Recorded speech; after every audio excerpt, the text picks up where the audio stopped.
El Real Sitio de Aranjuez ha acogido a la Casa de los Austrias y de los Borbones.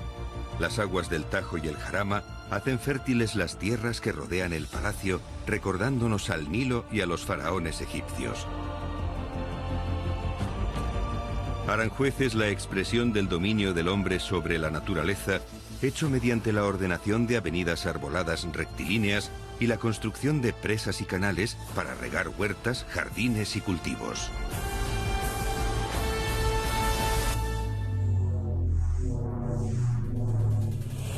El Palacio de Aranjuez es hoy un museo que se puede visitar llegando en un legendario tren de vapor y degustando las fresas de la huerta como si fuéramos los antiguos reyes cuando iban de vacaciones en primavera.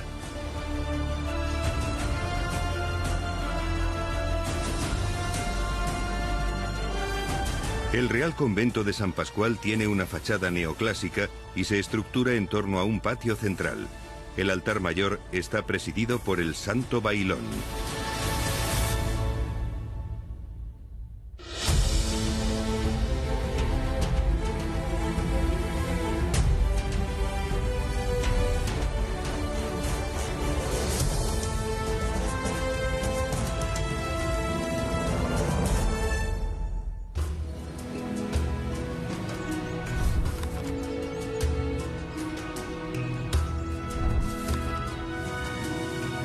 Desde el siglo XVI y sobre todo en el siglo de oro, la Vega de Aranjuez fue lugar de esparcimiento para la realeza hasta finales del siglo XIX.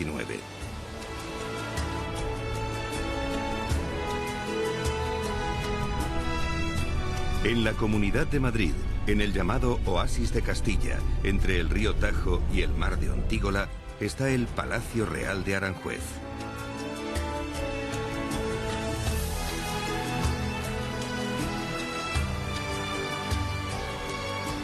El emperador Carlos V quiso construir entre dos ríos un edificio de inspiración italiana que llevó a la práctica su sucesor en el trono, y así Aranjuez se convirtió en un paraíso real. Carlos V decide hacer ahí una gran villa regia con un gran palacio, aunque no llega a ejecutarlo. Y será su hijo Felipe II el que comienza con este proyecto en realidad. Se pretende hacer ahí un gran palacio y un lugar de gran contacto con la naturaleza.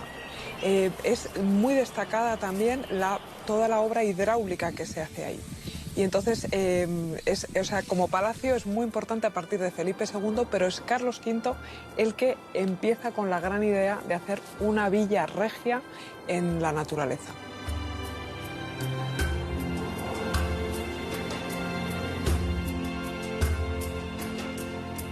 El Jardín del Rey está en la fachada meridional del Palacio de Aranjuez y es lo único que data del siglo XVI, en época de Felipe II. Este parterre cerrado es de estilo renacentista italiano.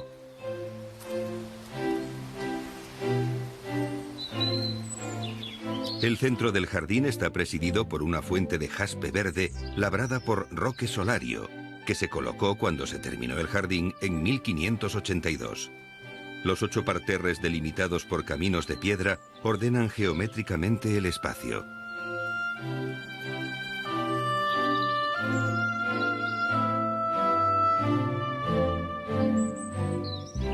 La galería baja del Jardín del Rey estaba abierta en época de los Austrias, pero Felipe V mandó cerrarla para construir habitaciones para sus hijos.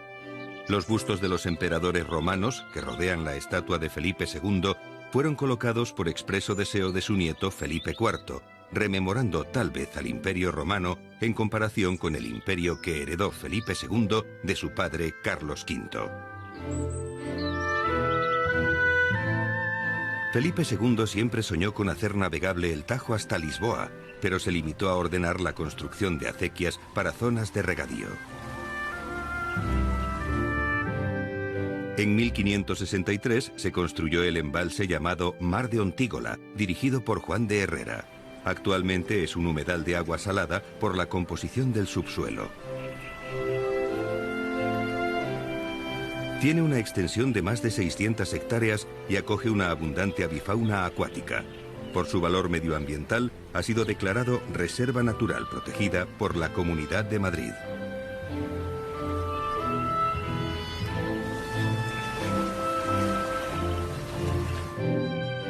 La botica del Palacio de Aranjuez conserva los dispensarios originales que contenían las hierbas curativas con las que los médicos y boticarios de la época realizaban los preparados medicinales para aliviar las dolencias reales.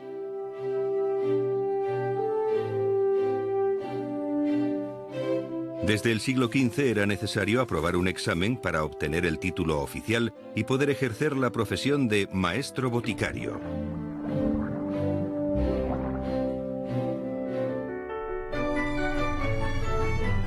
Este pequeño cuarto con vistas al Jardín del Rey era el guardarropa de las reinas y con el último de los Austrias, Carlos II, fue el despacho del rey.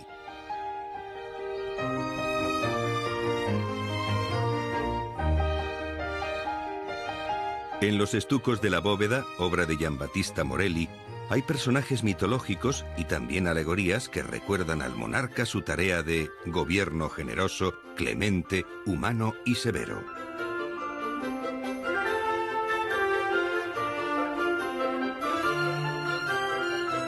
Las paredes tienen cuadros de Giordano, conocido en España como Lucas Jordán.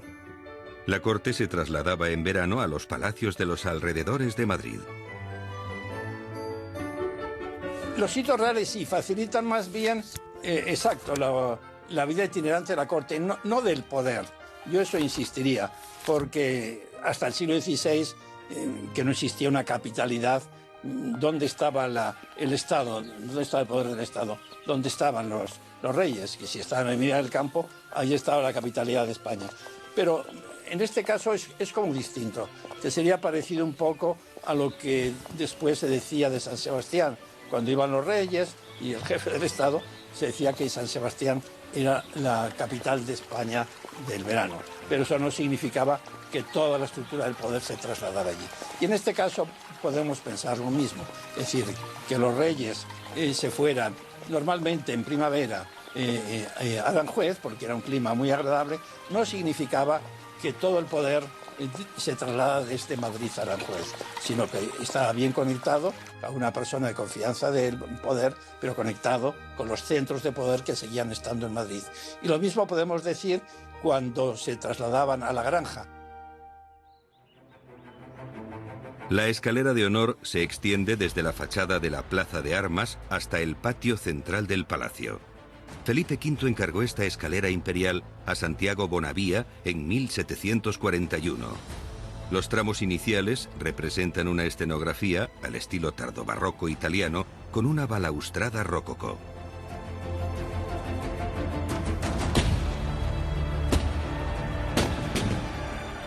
La Guerra de Sucesión, que duró casi 13 años, se desató en 1701 al morir el rey español Carlos II sin descendientes, provocando una lucha de poder entre las principales potencias europeas. El ejército franco-español apoyaba a Felipe V, mientras que las pretensiones del archiduque Carlos de Austria como heredero eran defendidas por Inglaterra y Holanda.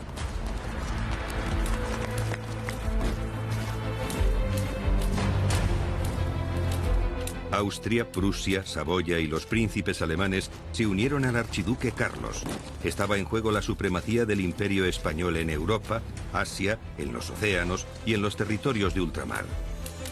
El enfrentamiento se produjo porque Luis XIV y Leopoldo I habían firmado un acuerdo de reparto pensando que el enfermizo rey español, Carlos II el Hechizado, de tan solo 7 años, no sobreviviría mucho tiempo, pero vivió 32 y dejó como heredero en su testamento al nieto del rey Sol francés. Cuando Luis XIV de Francia proclamó rey de España a su nieto Felipe V, el embajador español dijo: «Ya no hay Pirineos». La arrogancia de Luis XIV, al declarar que su nieto podía aspirar también al trono francés con las ventajas comerciales en América, rompió el equilibrio a favor de Francia. Por primera vez en siglos, la península ibérica, el territorio español concretamente, fue lugar donde se desarrollaron grandes batallas, cosa que no había tenido lugar desde el final de la Reconquista. Esta guerra no es una guerra civil, no fue una guerra entre españoles, fue una gran guerra europea en la que se trataba de poner en cuestión la hegemonía y luchar contra la hegemonía de la monarquía borbónica tanto en Europa como en América.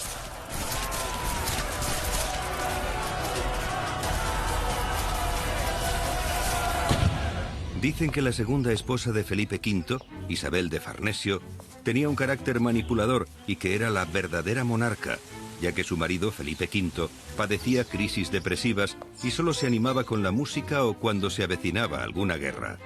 Isabel, que falleció en Aranjuez, además de hermosa, era muy culta y una gran estratega política.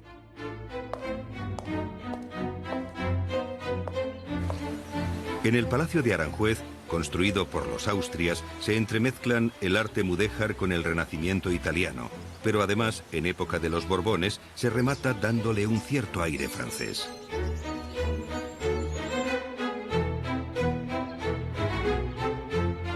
La escalera de estilo imperial de Felipe V da acceso al cuarto del rey en el primer piso.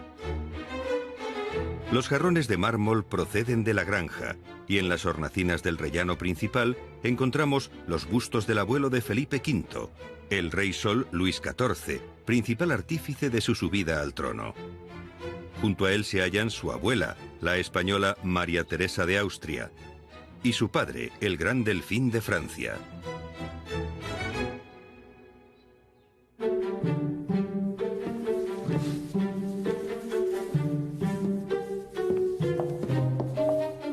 El cansancio por la guerra de sucesión estaba generalizado en los bandos de ambos contendientes.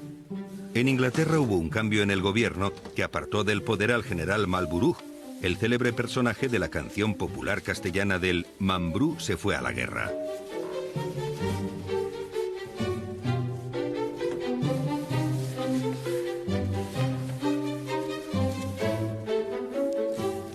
El nuevo gobierno inglés comenzó las negociaciones de paz con Luis XIV de Francia. Holanda, Saboya y Prusia hicieron lo mismo y pactaron también la paz que se firmó en los Países Bajos, en la ciudad de Utrecht, en el año 1713, y un año después se adhirieron a ella Portugal y el emperador Carlos VI de Austria con la paz de Rastatt. España no solo perdió Gibraltar. El Tratado de Utrecht pone fin a la Guerra de Sucesión Española. En realidad es un conjunto de tratados que van a tener como consecuencia para España, entre otras, el paso de Gibraltar y Menorca a manos inglesas, el milanesado, los Países Bajos, a Austria, y, muy importante a destacar también, los decretos de nueva planta que integrarán la Corona de Aragón con sus fueros y sus leyes en Castilla. Y entonces esto cambia por completo las leyes y el establecimiento del poder que había en la época de Carlos II.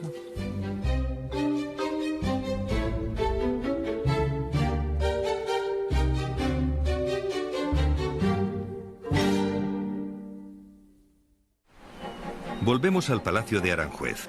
Para el jardín de la isla se importaron especies vegetales extranjeras y frutales de Andalucía y Valencia. Está salpicado de fuentes como la de Apolo, la dedicada al dios Baco, famosa por su pie de mármol toscano, y la de las arpías, conocida como la fuente del Niño de la Espina. Carlo Broschi, conocido como Farinelli, fue el cantante más famoso del siglo XVIII. Tuvo una voz angelical, fortuna y éxito, pero carecía de algo básico. Era un castrato. Sufrió la mutilación de los genitales, una práctica prohibida pero habitual en familias con pocos recursos, para que los niños con dotes musicales tuvieran de adultos el tono agudo de las sopranos femeninas. Dicen que en el caso de Farinelli, procedente de la baja nobleza, la castración fue una necesidad por el accidente con un caballo.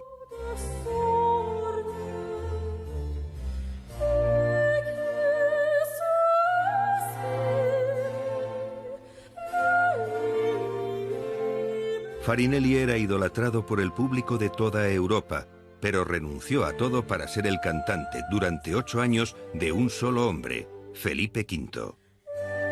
Fue la solución de Isabel de Farnesio como remedio para que su marido superara lo que entonces se describía como melancolía continua.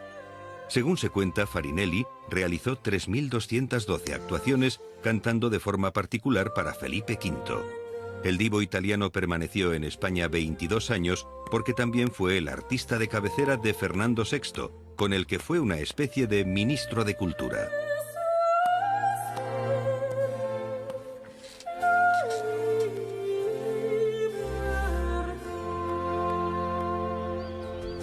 Fernando VI, hijo del primer matrimonio de Felipe V con María Luisa de Saboya, subió al trono en 1746 y continuó con las reformas iniciadas por su padre.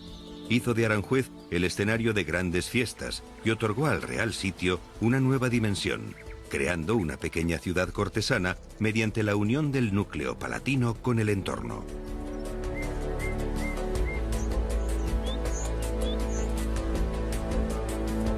El arquitecto Bonavía diseñó la gran plaza de San Antonio como marco para erigir una fuente con la estatua de Fernando VI, pero Carlos III la sustituyó por una Venus conocida como la Mariblanca.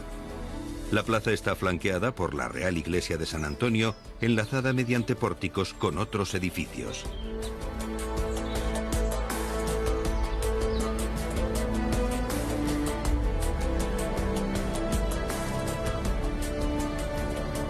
La Casa de Caballeros, la de Infantes y la de Oficios alojaban al séquito real.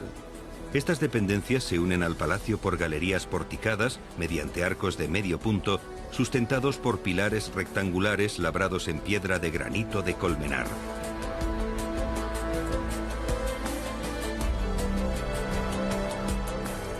El primer Borbón que se asentó en Aranjuez fue Felipe V, convirtiendo la localidad en el centro administrativo de los reales sitios formados por una corte itinerante. Pero fue durante el reinado de Fernando VI cuando Aranjuez crece gracias al libre asentamiento de pobladores. Con los arquitectos Bonavía y González Velázquez tiene lugar el planteamiento y desarrollo urbanístico de la ciudad, en el que contribuyeron Sabatini y Juan de Villanueva. Nuevas calles, plazas, edificios, palacios para cortesanos, casas para comerciantes y artesanos, todo ello diseñado a base de líneas rectas, perspectiva uniforme y monumentalidad para conseguir la armonía perfecta de Aranjuez.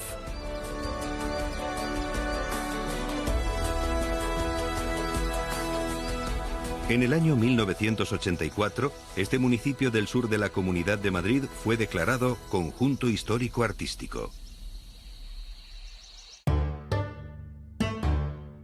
Con Fernando VI llegaron hasta el Palacio de Aranjuez las más insignes figuras de las artes, como Domenico Scarlatti, nombrado tañedor de cámara, con la obligación de distraer a los reyes todas las noches. Del maestro napolitano se cuenta que para componer La fuga del gato se inspiró en las notas aleatorias que tocó su pequeña mascota felina al pisar el teclado de un clavicémbalo con las patas.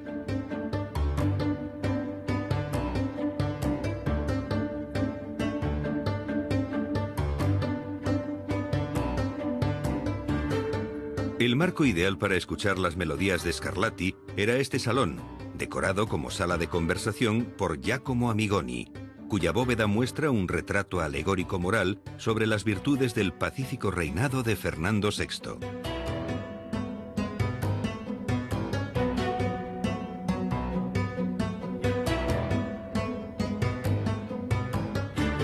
El Museo de Falúas Reales está en el Jardín del Príncipe. Es uno de los museos monográficos más curiosos de las colecciones reales españolas. Aquí están algunas de las embarcaciones utilizadas por los reyes. Esta góndola napolitana de Felipe IV es la más antigua del museo, ya que data del siglo XVII.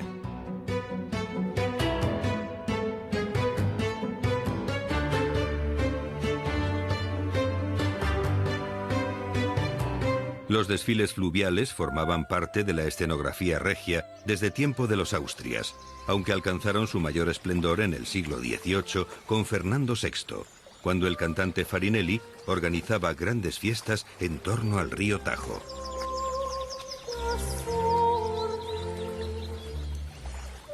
La escoba del Tajo fue una invención de Farinelli el cantante castrato que vino para alegrar la vida de Felipe V y que también trabajó para Fernando VI y su esposa Bárbara de Braganza.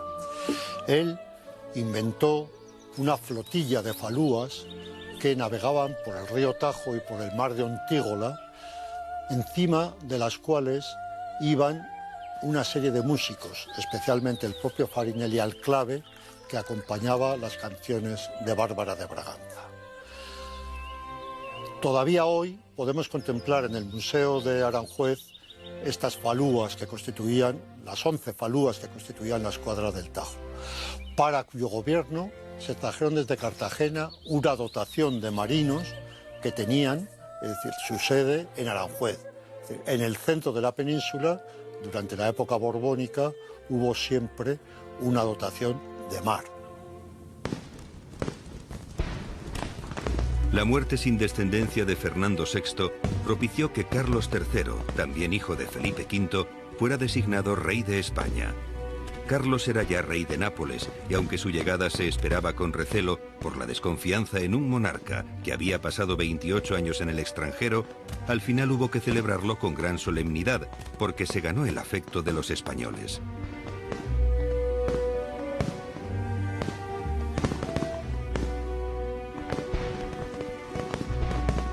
No es extraña la sonrisa de placer del rey en el retrato de Goya titulado Carlos III Cazador. Para Carlos, la caza era su único pasatiempo. Cualquier otra diversión no satisfacía su carácter austero y religioso.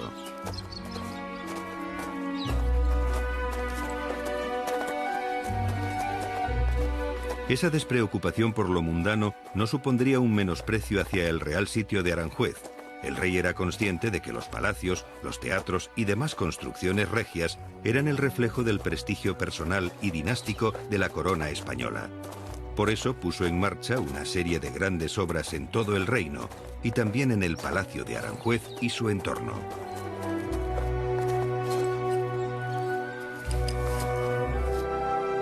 Como Carlos III pensaba que el palacio era muy pequeño, dictó una real orden en 1771 para añadir 2 cuerpos al edificio. Francesco Sabatini fue el encargado de ejecutar el proyecto.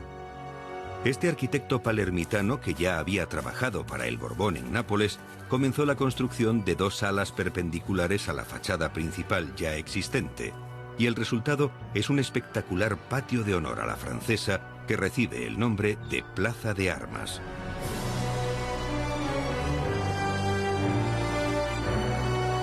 Las 2 salas albergan el teatro y la Real Capilla, obras también realizadas bajo el reinado de Carlos III. A la Real Capilla se accede desde la llamada Plaza de Parejas, junto a la fachada sur.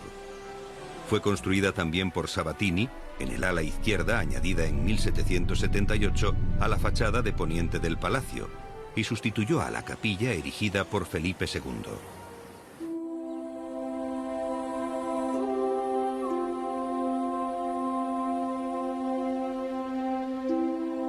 En el interior de la Real Capilla, el lienzo de la Inmaculada Concepción de Maella está enmarcado por 3 retablos de jaspes y bronces diseñados por Sabatini y realizados por los marmolistas del Real Taller de Palacio y el broncista Fabio Vendetti.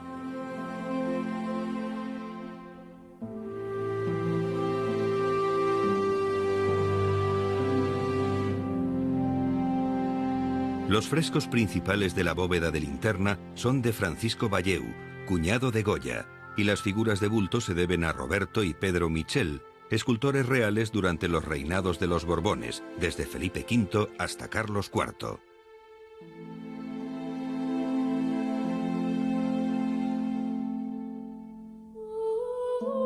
En el ala opuesta a la Real Capilla se halla el Teatro Cortesano de Carlos III.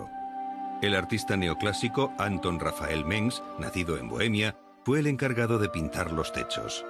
Mengs gozaba de gran éxito en las cortes europeas, pero en 1761 fue reclamado por Carlos III y durante 13 años trabajó en los palacios reales de la capital y de Aranjuez.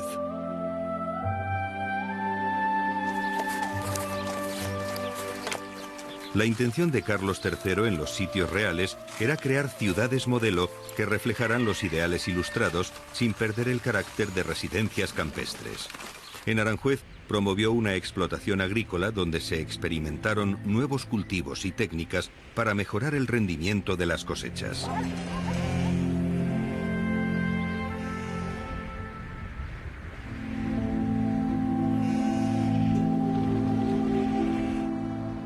El mejor ejemplo de este proyecto fue el Real Cortijo de San Isidro. Aquí se plantaron más de 100.000 cepas de distintos tipos de uva y 25.000 olivos.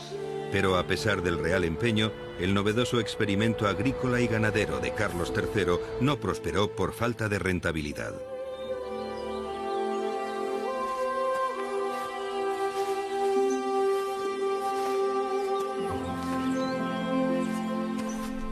Dentro del Palacio de Aranjuez, el gabinete de porcelana constituye una joya del arte rococó dieciochesco. En época de Carlos III, toda la sala fue recubierta con paneles de porcelana fijados con tornillos a un armazón de madera. El gabinete es la primera gran obra de la Real Fábrica de Porcelana de Su Majestad Católica, fundada en 1760. También son de porcelana la bóveda y la lámpara que simula una palmera.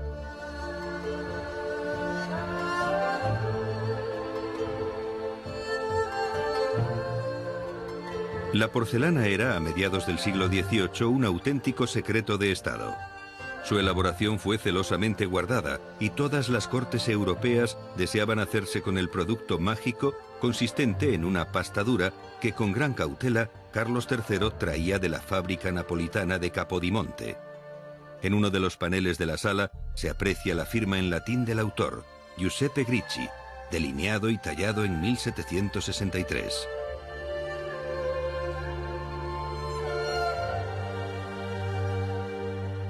En el gabinete de porcelana, Carlos III celebraba sus reuniones más íntimas.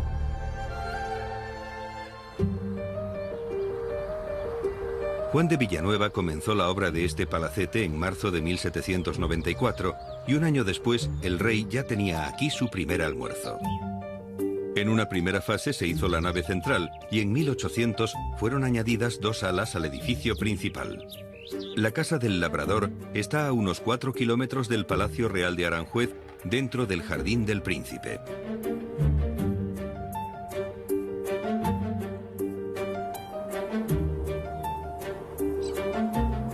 Para Carlos IV, apodado el Cazador, este era su real sitio favorito, y en él pensó hacer algo parecido al Petit Trianon de Versalles, aunque en un principio la Casa del Labrador fue concebida como una casa rústica.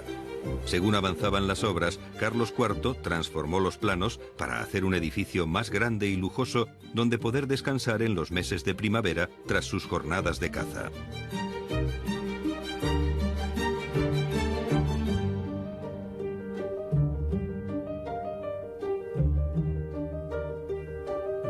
La galería de estatuas tiene bustos de filósofos llamados barbones y frescos en el techo con alegorías de las 4 estaciones y la agricultura. Y en el Salón Grande, la bóveda representa el poder de la monarquía española en las 4 partes del mundo.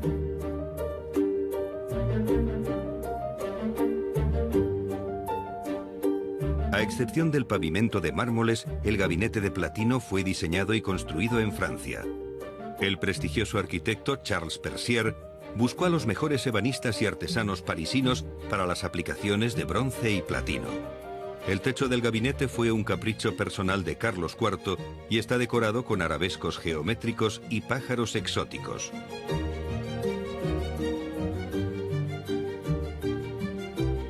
Los espejos incorporan pinturas como El niño tocando la mandolina. Junto al gabinete de platino está el majestuoso Retrete Real. El planetario de Rheingau-Gendt. La bóveda de Maella pintada al temple de la diosa Cibeles ofreciendo a la tierra sus productos.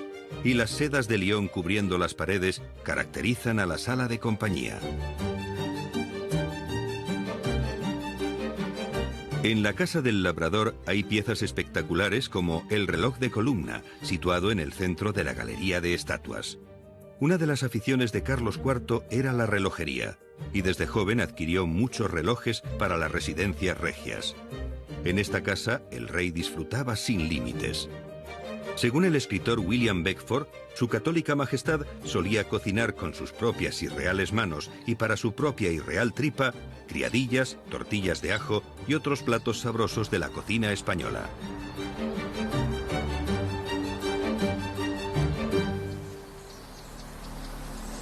La plácida vida real se desmoronó en 1805.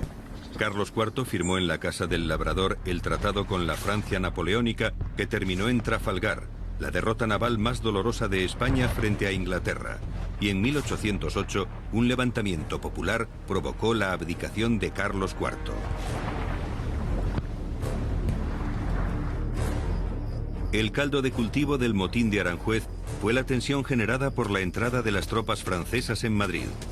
La noche del 17 al 18 de marzo de 1808, la estancia de los Reyes en Aranjuez se alteró por la rebelión popular contra el primer ministro Manuel Godoy. Atemorizado por la situación, el rey destituyó esa misma noche a Godoy, una medida acogida con júbilo porque le comparaban con Nerón y otros tiranos de tiempos pasados.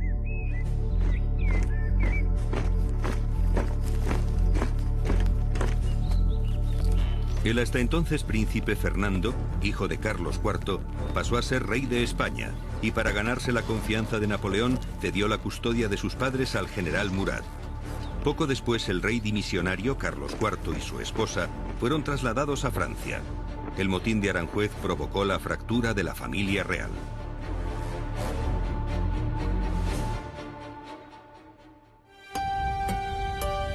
Envolviendo la Casa del Labrador hay un enorme espacio natural compuesto por 8 sectores verdes que en conjunto reciben el nombre de El Jardín del Príncipe. Fue iniciado por Carlos IV cuando era príncipe de Asturias y concluido siendo ya rey entre 1789 y 1808. Al sexto tramo del jardín se le llamó Anglo-Chino y sus elementos más llamativos están en el estanque de los chinescos. Un templete con columnas jónicas de mármol italiano del arquitecto neoclásico Juan de Villanueva. Y el original cenador, obra de Isidro González Velázquez, discípulo de Villanueva.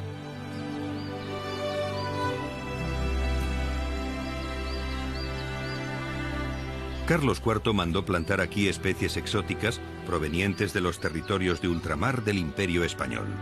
El Jardín del Príncipe es un homenaje a los que emprendieron los grandes viajes científicos apoyados por la corona.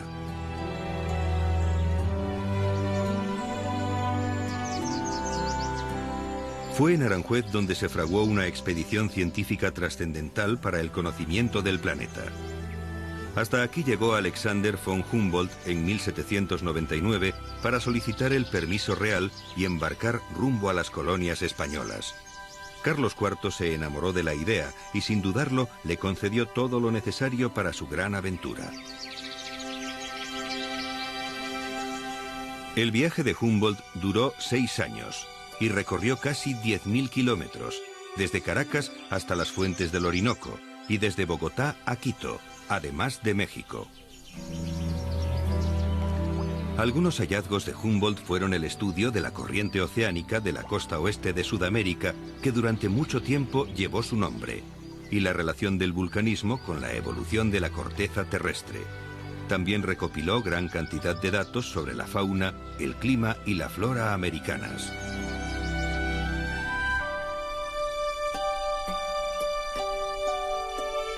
Alexander von Humboldt era geógrafo, biólogo, explorador y astrónomo. Está considerado el padre de la geografía moderna universal, y se dice que fue el hombre que redescubrió América.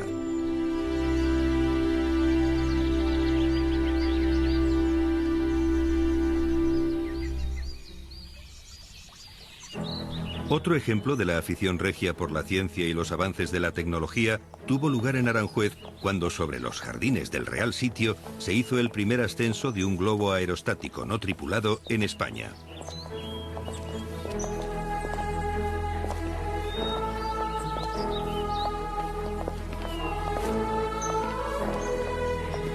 El prodigio volador del canario Agustín de Betancourt asombró a toda la corte. Fue un evento inolvidable. Betancourt, además de inventor, fue uno de los ingenieros más destacados de España y Europa.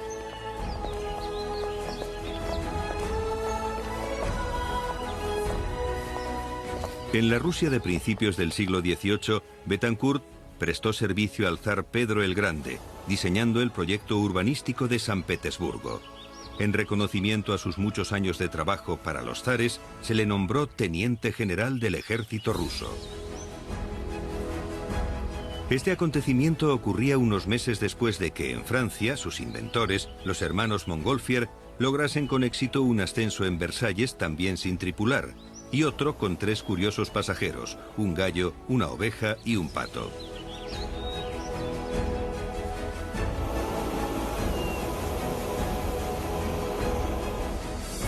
La vida de Betancourt fue un ejemplo entre otras muchas que configuraron esta época tardía de la Ilustración española, un periodo entre el final del reinado de Carlos III y el de Carlos IV, en el que era indiscutible el interés de algunos españoles por la ciencia y la tecnología.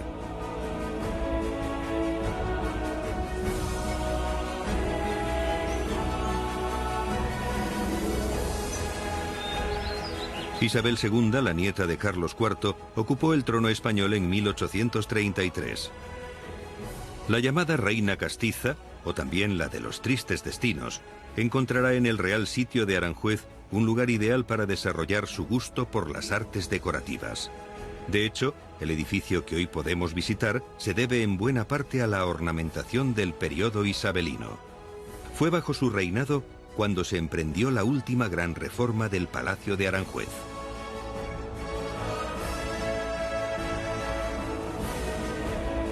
Todo, desde los terciopelos de los cortinajes, el mobiliario o las sedas que cubren las paredes, evoca un ambiente romántico, abigarrado y suntuoso, logrando transmitir la afición de la soberana por el lujo y el confort propios del gusto ecléctico del siglo XIX.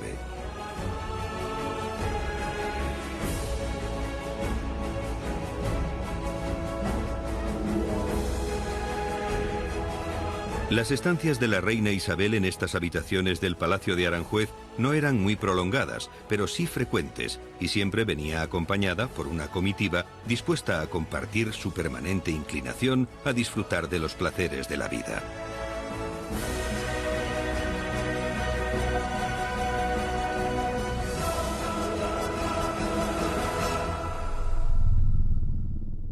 Una de las piezas más sorprendentes del Palacio de Aranjuez es el gabinete árabe, utilizada como sala de fumar y construida en tiempos de Isabel II entre 1848 y 1850 por Rafael Contreras, restaurador de la Alhambra de Granada.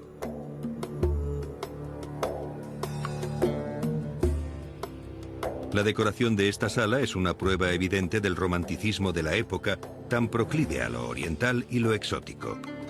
Francisco de Paula le regaló a su hijo Francisco de Asís, rey consorte de Isabel II y nacido en el Real Sitio de Aranjuez, esta enorme lámpara neogótica de bronce dorado con 81 luces distribuidas en 2 pisos.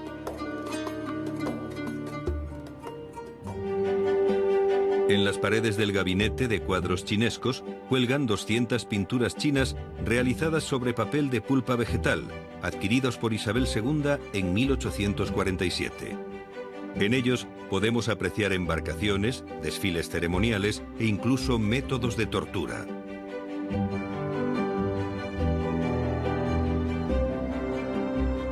El Salón del Trono o de Embajadores es semejante al del Palacio Real de Madrid, pero lo más curioso está pintado en el techo, un revolucionario invento que llegará a Aranjuez durante el reinado de Isabel II.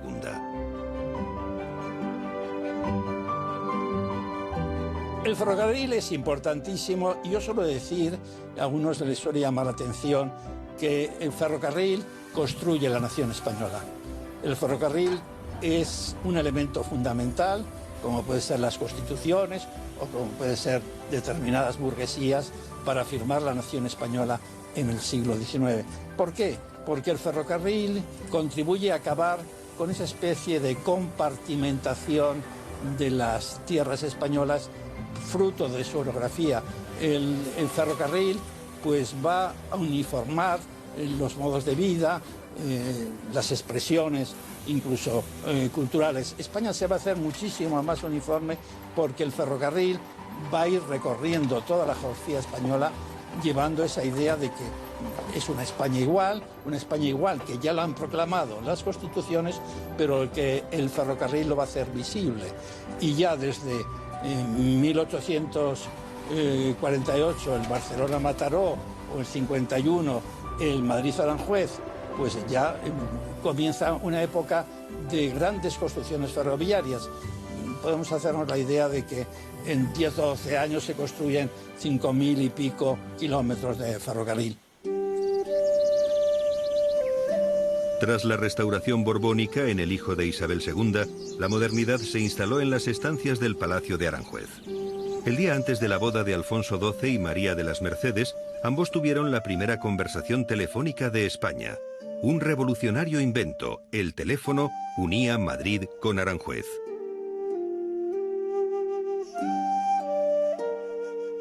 María de las Mercedes se trasladó desde Aranjuez a Madrid para casarse en 1888 en otra nueva modernidad, en el tren, ya que había un apeadero a las puertas de Palacio. Después, la villa ribereña cayó en decadencia y los reyes prefirieron la granja para pasar las vacaciones, pero estos jardines nunca perdieron la capacidad de estimular a muchos artistas, como por ejemplo a Santiago Rusiñol.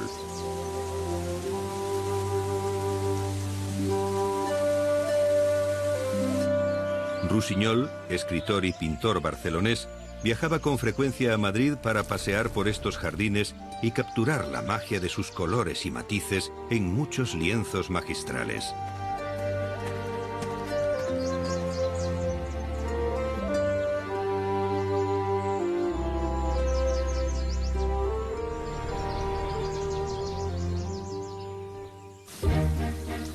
Dicen que no fue un gran escritor ni un pintor genial, pero que tenía magníficas dotes de observador y asimilador de la realidad.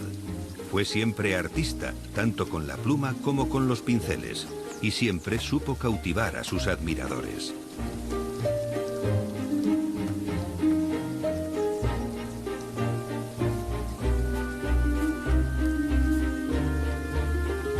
El propio Rusiñol definió así su relación con el Real Sitio. Aranjuez es una forma especial de vivir, es mi razón de ser. En 1931, la muerte le llegó aquí mismo, en Aranjuez. Pocos pintores como Rusiñol, que desde muy pequeño dibujaba a escondidas, copiando ilustraciones de libros, han sabido atrapar el alma verdadera de los jardines ribereños.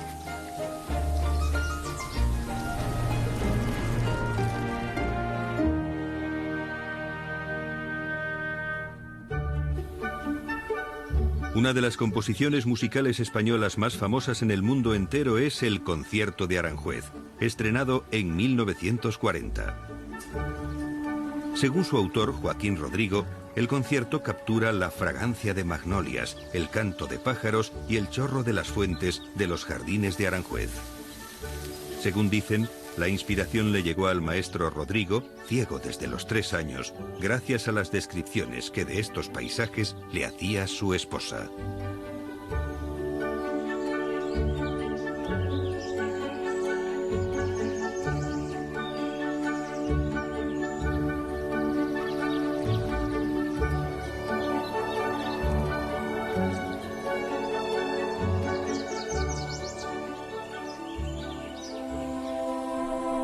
En el centro de la villa de Aranjuez se halla el convento de San Pascual, el único real patronato creado por Carlos III.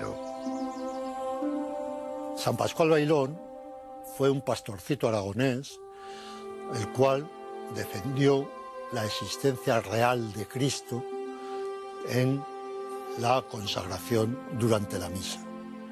Y esto hizo que fuera muy respetado por el Vaticano en un momento en que los protestantes ponían en cuestión que la transubstanciación fuera un hecho real.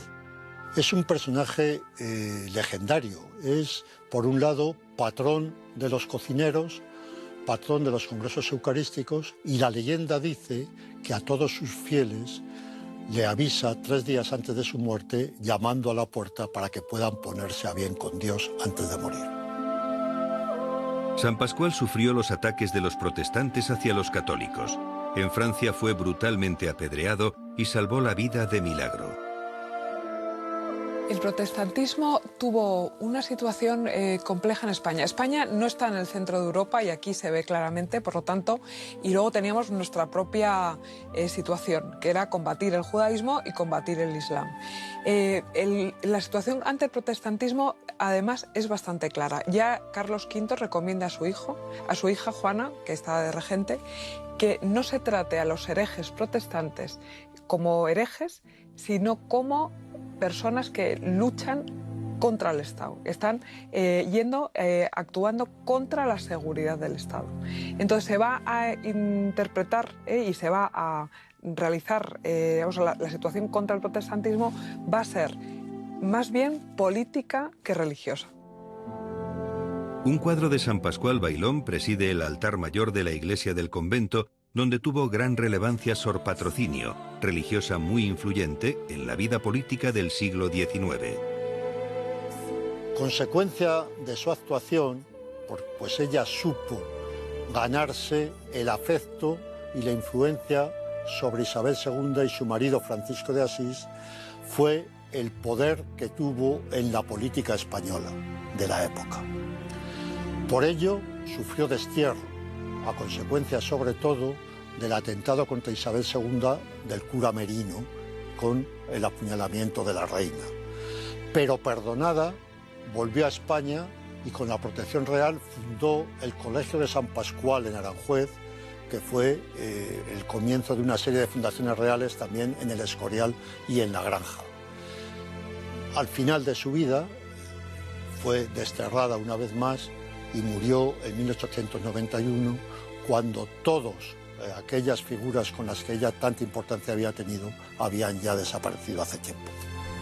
San Pascual es un convento muy característico de la Comunidad de Madrid.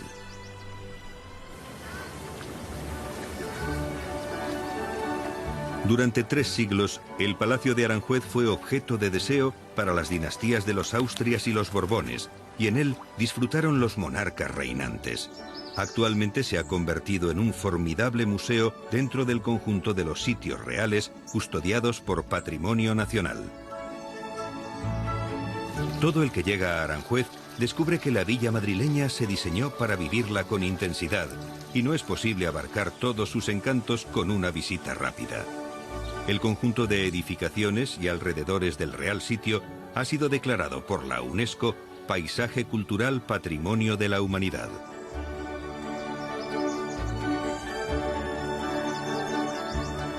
El Palacio de Aranjuez está considerado un monumento excepcional. Es un testimonio ejemplar de la estrecha relación entre el hombre, la naturaleza y el arte.